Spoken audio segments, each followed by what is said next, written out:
So we have 2,500 years essentially of darkness. And by all measures of what is normal in this world, the Jews should have been stomped out after one generation. Okay, they lucked out. They made it through one generation. 2 generations for sure. The Greeks come, we survive. Wow, look at that. The Romans come, we survive. Wow, look at that. The Crusaders come, we survive. Wow, look at that. These guys are really, really, really lucky.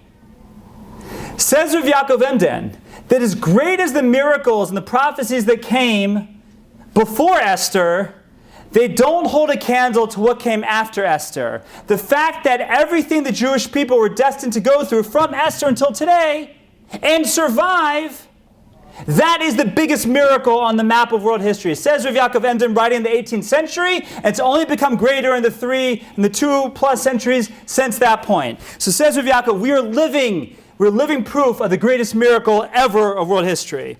And if we don't want to trust a rabbi, we can trust a great American author. None other than Mark Twain, who wrote in Harper Magazine on an article called Concerning the Jews.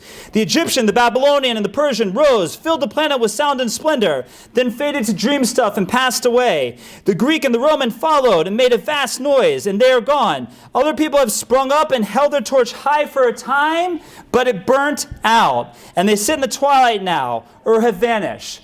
The Jews saw them all, beat them all, and is now what he always was, exhibiting no decadence, no infirmities of age, no weakness of his parts, no slowing of his energies, no dulling of his alert and aggressive mind. All things are mortal but the Jew. All other forces pass, but he remains. What is the secret of his immortality? The secret, my friends, is what we've been talking about tonight. The fact that we are the moon. What is the Hebrew word for the month? Chodesh. Chodesh comes from the root chadash.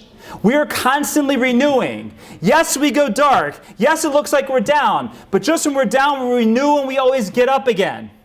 In fact, Bilam HaRasha, the evil prophet of the nations, when he tried to curse the Jewish people and that curse turned into a blessing, the second of those curses that he said was, Heinam Kelavi Yakum Ka'ari Yisnasa. This is the nation that gets up like a lion cub.